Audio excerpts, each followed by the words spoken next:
Last year saw many countries around the world jack up interest rates to combat the steady rise in inflation induced by the war between Russia and Ukraine. Although African countries have remained mostly neutral in the conflict, the strife has impacted negatively on the continent. This has directly influenced the inflation of many in sub-Saharan Africa.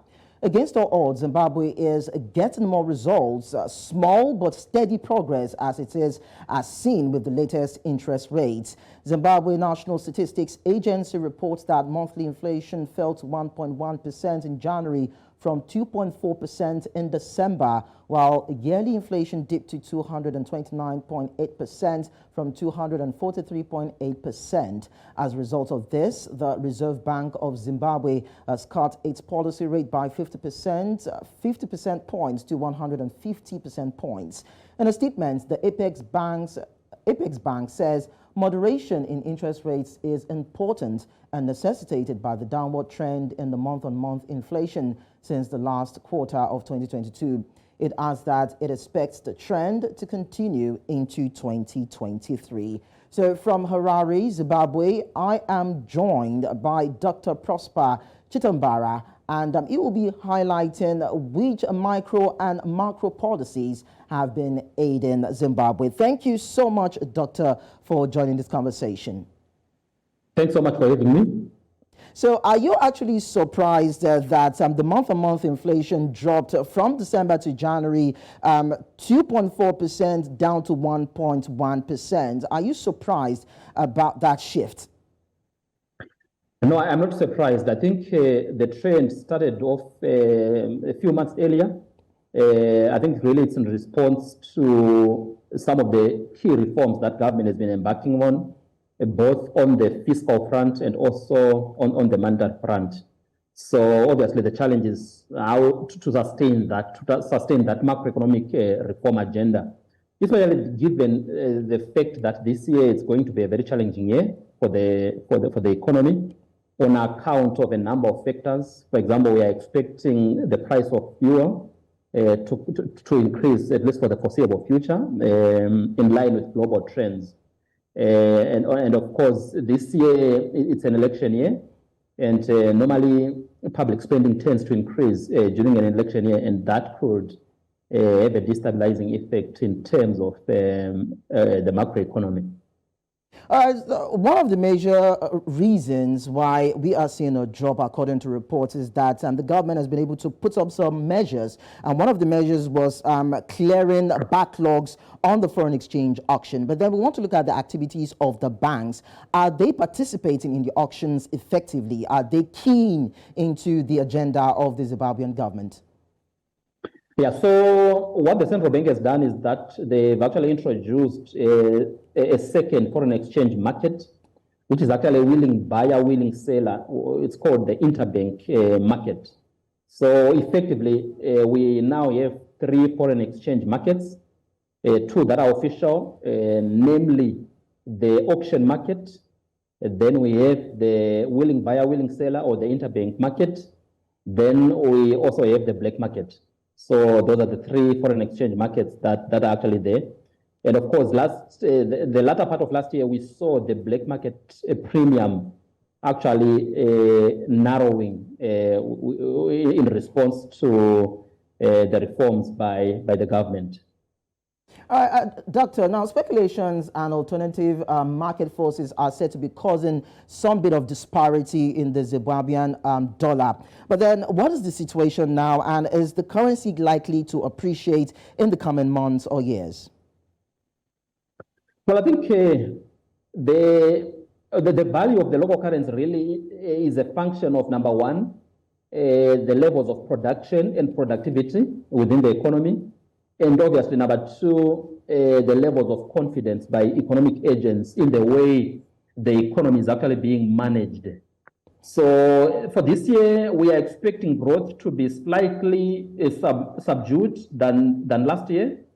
So that could actually have an effect in terms of our exchange rate stability. And also, the reform agenda could actually be affected also by the elections. So this year, like I said, it's a tricky year really for the economy. But we are expecting that probably after the elections, the economy, of course, depending on how the elections will be managed, the economy could actually rebound after the elections. And I think also on a positive note, we are expecting the agricultural sector this year to perform better than last year. We have already received significant rainfall. So that also have a positive effect in terms of our hydroelectric generation. One of the key challenges that the economy is facing currently is the power outages. But following, I think so far it's a good rainfall season. We are expecting that electricity generation, especially hydroelectric generation, is going to improve significantly this year. So that could also be a positive for our growth prospects for this year. But my view is that the election really represents a significant downside risk for the economy. Talking about power generation that's been in not an appreciable state, as it were, and of course the issue of inaccessibility of forex, which is affecting manufacturers, importers, and exporters. Now, what is the situation as regards accessing forex, most especially for those who need to import raw materials and for manufacturers who need these raw materials to work with?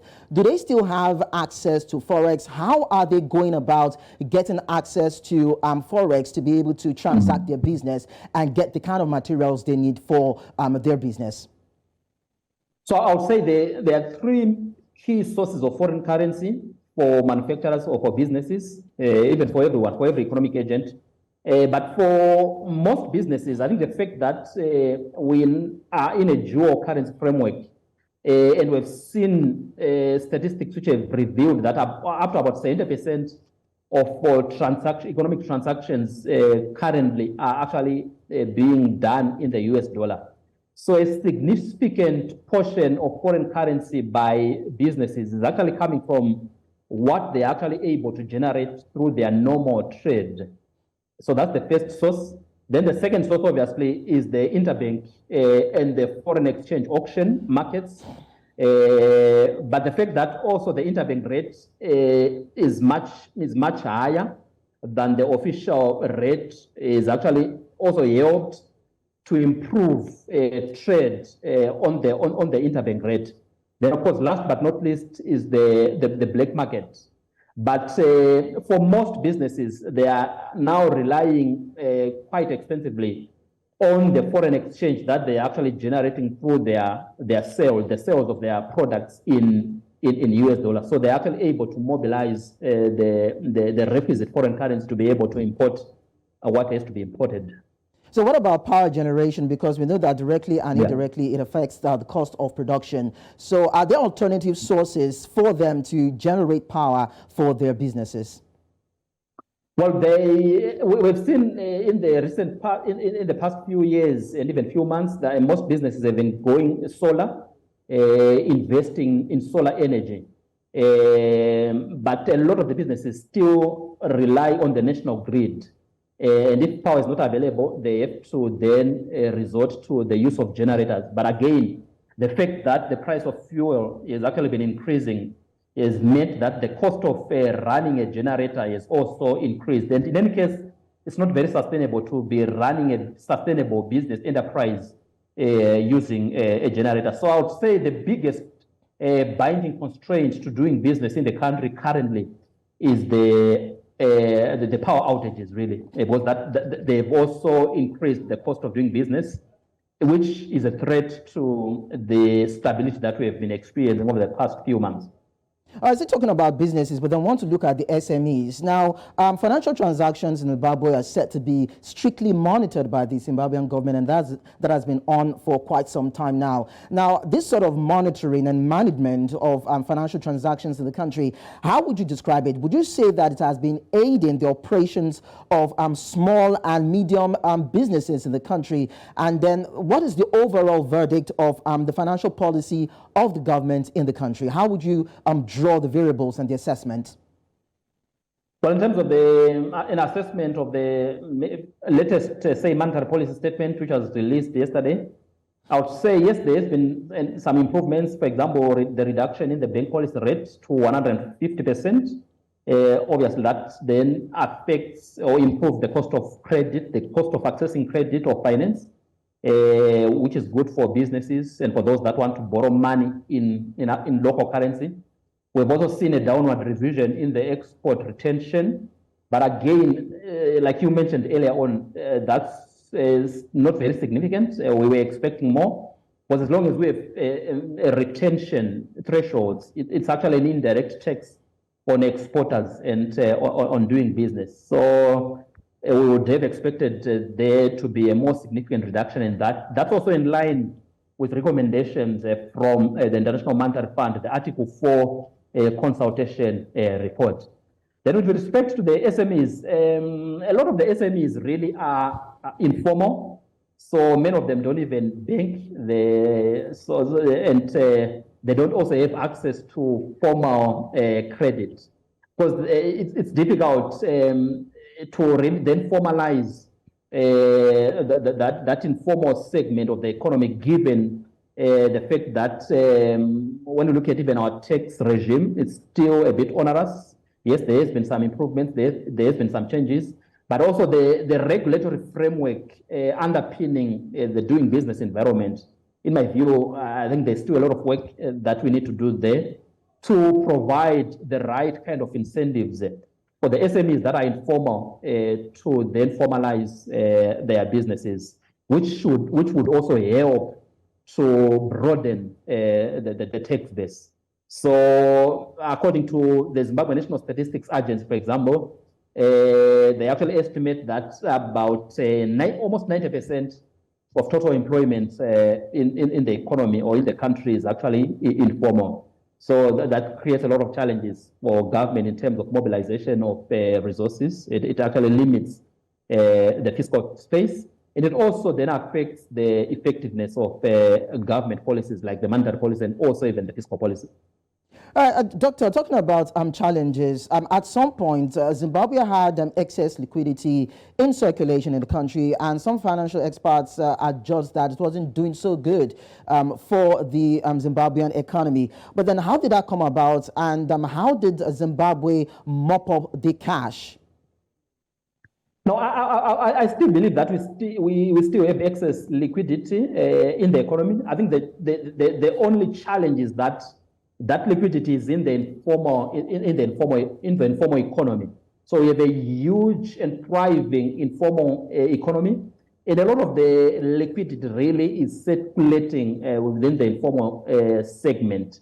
So if we're actually able to incentivize the formalization of that informal segment, that could then help to ensure that a greater part of that liquidity in the informal gets into the formal sector, which then improves formal sector financial intermediation, and which is also positive for sustaining growth and development within the economy. So I think that our greatest challenge really is to ensure that more and more of that liquidity in the informal finds its way rather into the formal segment. But of course, as long as we have some of these regulations, for example, the export retention or the foreign currency retention and other regulations that then discourages funds or liquidity in the informal from finding or getting its way into the formal. So we need to be liberalizing and deregulating the economy even further as a way of incentivizing greater foreign currency or even greater liquidity inflows into the formal segment. Let's now talk about the gold coins that were introduced on July 25 as part of several policy measures by the governments to ease the demand on greenback, stabilize the exchange rate, and of course tame resurgent inflation. Now, what's your opinion as regards that policy? Would you consider it as top-notch, or you would say it's shallow? Well, I wouldn't think it's top-notch, though I think it has probably also contributed to the stability that we've been experiencing through mopping up excess liquidity. But I think what it has principally done is to offer an alternative asset or investment vehicle for investors. It has had, yes, an impact, but I don't think it's a very significant effect in terms of stabilizing the economy. I think what has really helped are some of the fiscal reforms around enhancing the efficiency of procurement or even public spending. I think for me, those reforms have had a greater effect or impact in terms of the stabilization that we've been experiencing. Well, you just described it as an investment vehicle, but then is Zimbabwe thinking about exporting these gold coins in large quantities? And do you think it will bring about any sort of benefits if they can bring that on board to them, of course? No, we haven't really had clarity on the exportation of these gold coins. I don't think there is that intention by the central bank to export these gold coins. I think they've largely been introduced as a way of benefiting local investors, both institutional investors and individual investors.